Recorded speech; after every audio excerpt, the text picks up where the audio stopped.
سړی چې د الله نه ډارېږي ډېرې ښې نتیجې لري. یوه ښه نتیجه یې دا ده، علما وایي تمکین فی الارض، په ځمکه کې به خدای پاک ښه زندګي درکوي. د قرآن نه ثابته ده ولنسکننکم الارض من بعدهم ذلک لمن خاف مقامی وخاف وعید. موږ به دوی ووسو په ځمکه کې، دا د هغه چا دپاره ده څوک چې د ما نه ډارېږي، چې د قیامت په ورځ به څنګه د ما مخې ته درېږي او د ما د وعید نه ډارېږي. او دویمه ثمره هغه دا ده چې د قیامت په ورځ به سړي ته نجات میلاویږي چې څوک د الله تعالی نه ډارېږي. او دریمه ثمره علما د دې په باره کې لیکي، هغه دا ده چې د عرش د سوري لاندې به دغه انسان وي څوک چې ډارېږي د الله نه. دا د حدیثونه ثابت دي. نبی علیه السلام وایي سبعة فی ظل الله یوم لا ظل الا ظله. اووه کسان به داسې وي چې د الله تعالی د عرش د سوري لاندې ناست وي. په هغو کې یو هغه هم ده چې د الله د ډار د وجې نه عبادت کوي. او یو بله نتیجه دا ده چې الله به ترېنه راضي وي د دغه کس نه. او دا د دې نه لویه ثمره او نتیجه څه شی ده چې الله درنه راضي سي. او دا الله د ډار یوه لویه نتیجه او لویه ثمره هغه دا ده چې سبب د مغفرت ده. احادیثو کې راځي د بنو اسرائیلو په وخت کې وایي یو نفرو ډېر زیات د الله نه ډارېده. کله وایي چې مړ کېدو وصیت یې وکړه چې زه کله مړ سم نو د ما د مرګ نه وروسته د ما بدن راواخلئ ویې سوځئ چې یرې سي، او بیا دا نیمه یرې راواخلئ سمندر کې واچوئ، او نیمه یرې راواخلئ داسې والوزوئ په هوا کې. د الله د عذاب نه ډارېده ځکه یې دا وصیت کړی. خلکو همداسې ورسره وکړل.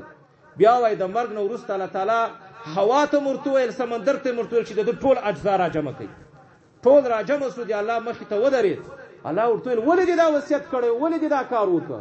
وایي الله ډېر ګناهګار وم، د تا له عذاب نه سخت ډارېدم. ما ویل چې یرې سم یو ما ختم سم، نو د دې په وجه مې دا وصیت کړی و. الله تعالی وایي ورته ویل چې کله ته د ما د ډار د وجې نه دې دا وصیت کړی و، له ما نه ډارېدې او د ځان نه د یرې جوړې کړې وې، نن ما ته معاف کړی. الله دې نه معلومه شوه چې د الله نه ډار دا سبب د مغفرت. دا څومره لویې ثمرې دي چې د الله رضا په دې باندې حاصلېږي. دارنګه سبب د مغفرت همدغه خوف ده. دارنګه په دنیا کې ښه زندګي چې درکول کېږي هم د دغه خوف د وجې نه درکول کېږي. د دې نه لوی ثمرات بیا څه شی دي؟ دارنګه حدیث قدسي ده. الله تعالی به وایي د قیامت په ورځ وایي، حضرت انس فرمایي اعلان به وکړي اخرجوا من النار من ذکرني یوما وخافني فی مقام. تاسې د اور نه وباسي هغه انسان چې په ټول عمر کې یو ورځ د ما ذکر کړی، یو ورځ یې زه یاد کړی، وخافني فی مقام، او یو وخت یې زما نه ډار سوی. په ټول ژوند کې او زندګي کې یو موقع داسې راغلی وي چې د ما د نافرماني موقع وه، خو د نافرماني د ما نه یې کړې او د ما له وجې ګناه پرې ایښې ډار سوی، دغه کس د جهنم نه وباسي. الله تعالی به وایي اعلان وکړي. څومره لوی بشارت. نو خوف من الله دا یو داسې شی ده چې په هر مسلمان باندې ضروري ده. هر مسلمان باندې لازم ده چې د الله نه به ډارېږي. اوس دغه ډار څنګه حاصلېږي؟ علماو د دې دپاره ډېر ښه علاج بیان کړی. دا ډار داسې حاصلېږي، دا خوف داسې حاصلېږي چې په 24 ساعته کې باید وایي سړی 1 ساعت نیم ساعت مراقبې ته ورکړي. ځان ته کښېني یا د سحر د مانځه نه وروسته یا شپې چې کله ویده کېږي د ویده کېدلو نه مخکې، او تصور دې وکړي چې بس داسې وخت راغی چې اوس له ما نه ساه ایستل کېږي او د ما ذلقدن شروع ده. بیا دې وروسته تصور وکړي چې زه مړ شوم، ما ته غسل راکول کېږي، زه په کفنو شوم، زه قبر ته ټیټ شوم، ما ته راغله نکیر او منکر له ما نه سوالونه شروع شول. دغه کیفیت او دغه تصور دې کوي. او آخرت سو، قیامت سو، د الله مخې ته زه ودرېدم.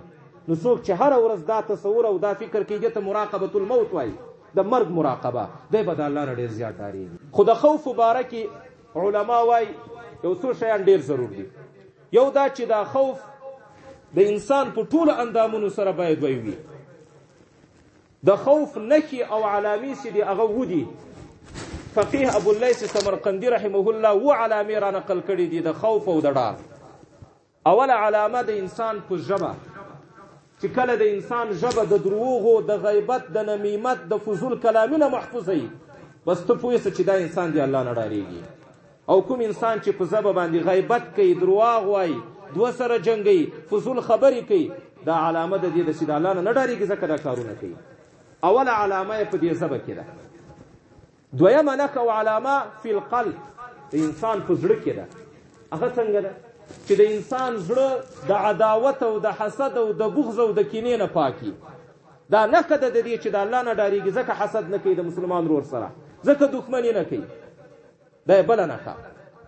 درېیمه نښه د انسان دپاره د خوف، هغه د انسان په نظر کې ده، په سترګو کې، چې دی سترګې د حرامو نه بچ کوي. په دې سترګو سره حرامو ته نه ګوري، او په دې سترګو سره دنیا ته د رغبت په نظر هم نه ګوري چې دنیا سره مینه ده، بلکې د اعتبار په نظر ګوري، د عبرت اخیستلو په نظر ورته ګوري. څلورم نښه د خوف من الله تعالی، هغه د انسان په بطن او خټه کې پروت، چې دی د خپل نس او خټه د حرامو نه ساتي، حرام نه خوري. کله چې درک ورته ولګېږي چې دا حرام دی، یوه لقمه هم نه راکړي. دا یې بله نښه ده د دې چې دی د الله نه ډارېږي. پنځمه نښه هغه په دې لاسونو کې ده، چې دی د خپل لاسونه حرامو ته نه ورنږدې کوي، په دې خپلو لاسونو باندې ګناه نه کوي، همیشه په دې طاعت او نیک کارونه کوي. دا علامه ده چې دا کس د الله نه ډارېږي او خایف ده. شپږمه د ده قدمونه دي، چې دی د حرامو طرف ته قدمونه نه اخلي. دا علامه او نښه ده د دې چې دی د الله نه ډارېږي، ځکه د حرامو طرف ته نه ځي. اوم نمبر هغه د انسان طاعت او عبادت ته، چې د ده عبادت د ریا نه پاک وي، د ده عبادت د منافقت نه پاک وي. نو دا نښه ده د دې چې دی د الله نه ډارېږي، ځکه دی په عبادت کې د ریا نه پاک ده او د نفاق نه پاک ده. دا اووه نښې دي چې په دې سره ما او تا دا پېژندلی سو هغه انسان چې د الله نه ډارېږي او هغه انسان چې د الله نه ډارېږي. نو خوف او ډار دا د انسان په ټولو اندامونو سره کېږي. دارنګه علماو لیکلي د خوف دپاره یو څه کیفیات هم دي، چې هغه کیفیات چې کله ته ووینې په هغه سره انسان معلومیږي چې دا د الله نه ډېر ډارېږي. اول کیفیت هغه الحزن اللازم، همیشه غم، چې وینې انسان باندې غم وي، فکر وي. په عربي کې دوه شی دي، یو حزن ده، یو هم ده. حزن ویل کېږي په ماضي سره تعلق د مخکینی ګناهونو باندې غم کول، او هم ویل کېږي د آینده غم کول چې آخرت کې به څه راسره کېږي. نو یو کیفیت دا ده چې انسان همیشه غمجن وي. د نبی علیه السلام په باره کې یو صحابي وایي کان دائم الفکرة متواصل الاحزان، د الله پیغمبر به همیشه فکرمند و او همیشه به غمجن و. خو غم د څه ورسره و؟ هغه خو معصوم و، هغه خو پیغمبر و. غم د دې ورسره و چې د کوم امت دپاره زه رالیږول سوی یم د امت د اصلاح دپاره، دا امت به د الله تعالی د دې عظمت او د جلال قدر وکړي او که وبه یې نه کړي. د دې امت غم ورسره و، فکر ورسره و. دا د نبی علیه صلات وسلام هم صفت و، همیشه فکرمند، دومره غم ورسره و د الله د پیغمبر سره. نو یو شی چې د الحزن اللازم. دویم کیفیت الهم الغالب، غالب هم چې د انسان سره د آینده فکر ډیر زیات وي، چې آخرت کې به څه کېږي، قبر کې به څه کېږي، الله ته به زه جواب څنګه ورکوم. دا بل کیفیت ده. او دریم کیفیت هغه دا ده چې د انسان سره الخوف المقلق، ډیر زیات یېروي، بېچیني، بېقراري، ډیر زیات بېقراره دي. موږ تاسې د بزرګانو باره کې راځي، او بزرګ تېر سوی عطای اسلمي رحمه الله وایي دی به د شپې د خوب نه وایي راجګ سو، په شیشه کې به یې کتل، ښځې به یې ورته وویل چې په شیشه کې ولې هره ورځ ګورئ؟ وایي ځکه ګورم چې خپل شکل ته ګورم چې مسخه سوی خو به نه یم، دومره ډارېږم د الله نه چې الله خو د ګناهونو په وجه زه مسخه کړی نه یم. دې ته ویل کېږي بېچیني او بېقراري. یو کیفیت دا هم ده، په دې سره هم سړی معلومیږي.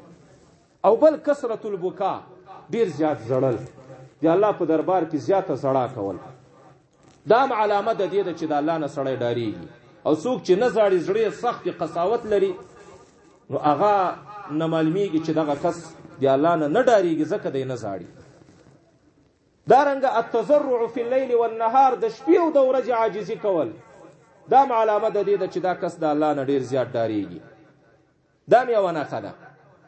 دارنګه د دې سره سره هغه ځایونه چې د راحت وي د هغه نه ځان تښتول، نه ورنږدې کېدل، راحت نه خوښول، دا هم یو کیفیت ده. دا شپږو کیفیتونه علماو بیان کړي چې دا د هغه کسانو دي څوک چې د الله تعالی نه زیات ډارېږي او یریږي. بیا دا خوف من الله چې د مراتب لري، څو مرتبې دي، څو قسمه ده.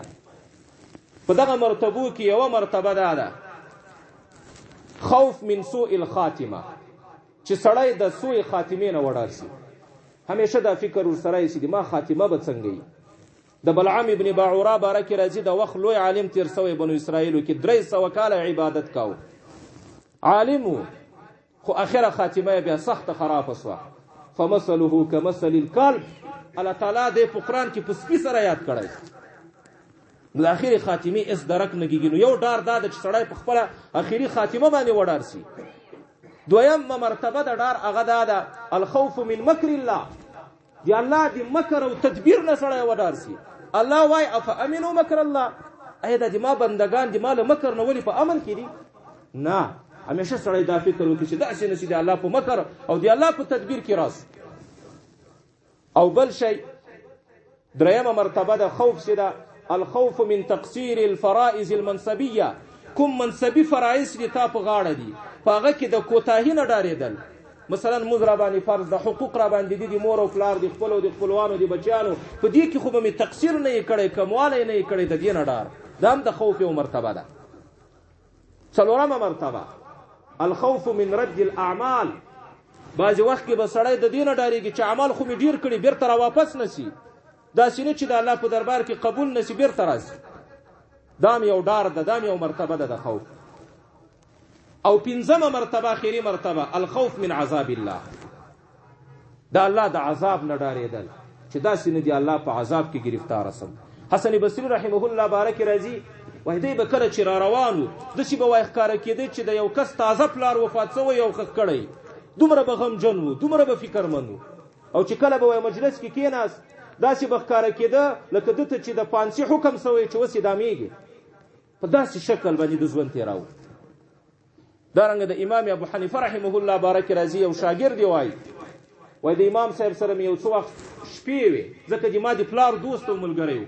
د شپې به یې وای تهجد کاوه، په تهجد کې به قرآن تلاوت کاوه، خو د تلاوت په وخت کې به یې دومره زړه کوله، دومره زړه چې دا اوښکې به داسې روانې وې لکه باران چې وریږي. دا خوف د هغه خلکو سره.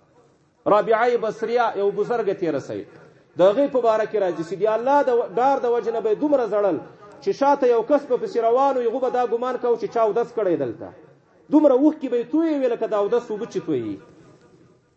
داسې ډار له هغه خلکو سره و. او د نبي علیه الصلاة والسلام د صحابو څنګه خوف و، د الله د پیغمبر څنګه خوف و. الله اکبر. د نبي علیه الصلاة والسلام په باره کې عایشه فرمایي د شپې به یې دومره اوږد لمونځ کاوه، دومره اوږدې سجدې به یې لګولې چې ډېر وخت به ما فکر کاوه لکه چې روح یې اخیستل شوی په سجده کې، دومره زیات ډارېده.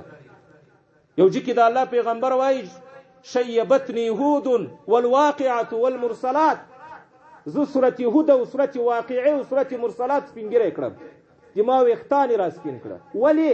په دې کې د عذاب تذکره ده. په صورت هود کې نبی علیه الصلاة والسلام ته الله وایي فاستقم کما امر، څنګه چې تا ته امر کېږي همغسې ته مستقیم اوسېږه. نو دی مبارک علیه الصلاة والسلام به ډارېده چې داسې نه شي په دې کې کوتاهي رانه وشي. وایي دغه درې صورتونه زه سپینګیری کړم، شیبتني. داسې ډار د الله د پیغمبر سره و. د حضرت ابوبکر صدیق څنګه خوف و. حضرت ابوبکر صدیق خو تاسو ته معلومیږي هغه څوک دی چې قرآن کې د ثانی اثنین ویل سوی. او نبی علیه الصلاة والسلام فرمای لو كنت متخذا خلیلا من امتی لاتخذت ابا بکر خلیلا، که چېرته مې په خپل امت کې یو خلیل او دوست نیولی نو ابوبکر به مې نیولی و. دا هغه ابوبکر ده. او د ده په باره کې نبی علیه السلام وایي ان من امن الناس علی، په ټولو خلکو کې زیات احسان چې په ما باندې کړی فی صحبته و ماله ابوبکر، په ملګرتیا او په مال کې هغه ابوبکر ده. د نورو ټولو امتیانو احسانات مې ادا کړي او پوره کړي مې دي، خو د ابوبکر نسم پوره کولی، دومره زیات احسانات یې له ما سره کړي. دا هغه ابوبکر ده. د ده په باره کې وایي ارحم امتی بامتی ابوبکر، د ما په امت کې د ټولو نه زیات نرم دیله ډېر رحم کوونکی هغه حضرت ابوبکر ده. خو دغه ابوبکر رضی الله تعالی عنه د ده په باره کې راځي چې د الله تعالی نه څومره ډارېده.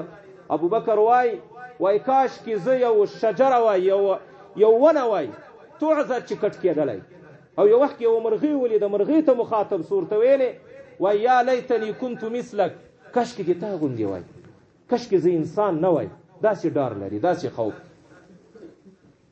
او د حضرت عمر صاحب باره کې خو مخکې ما خبره وکړه چې سخت د الله تعالی نه ډارېده. د باره کې راځي ده به ویل وای ویلی و ویل لأمی لم یرحمنی ربی، هلاکت او بربادي دي ماته او د ما مور ته که چرته په ما باندې د ما خپل رب رحم ونه که زه ونه بخلم نو زه دیم هلاک سم، د ما مور دیم هلاک سم. او کله نا کله به ویل ناس به وای لم اكن شيئا، کشک یو شی نه وای عمر. کله به ویل كنت نسيا منسيا، کاش کی زه ير وای. کله به ویل لیتنی لم تلدنی امي، کاش کی مور نه وای زیږولای. دا ابو بکر حضرت عمر صاحب دومره زیات ډاری دي د الله تعالی نه. حذیفه ابن الیمان د نبی علیہ الصلوۃ والسلام رازدار صحابي ده. دته نبی علیہ الصلوۃ والسلام د منافقانو نمونه خودلی ول په غزوه تبوک کې کوم منافقان چول. په خپل خلافت کې حضرت عمر صاحب حذیفه ته ورغی، ورته ویل وزیر تا نه دا پوښتنه نه کوم چې هغه څوک راته ویخه، تفصیل نه درنه غواړم، خو صرف دومره راته ووایه چې په یغو نمونو کې خو به عمر نه و، په هغه منافقانو کې خو به د عمر نوم نه، دا هغه عمر ده چې په دنیا کې د په باره کې ویل سوی و عمر فی الجنه. خدا الله نه څومره ډاریږي، څومره خوف الله.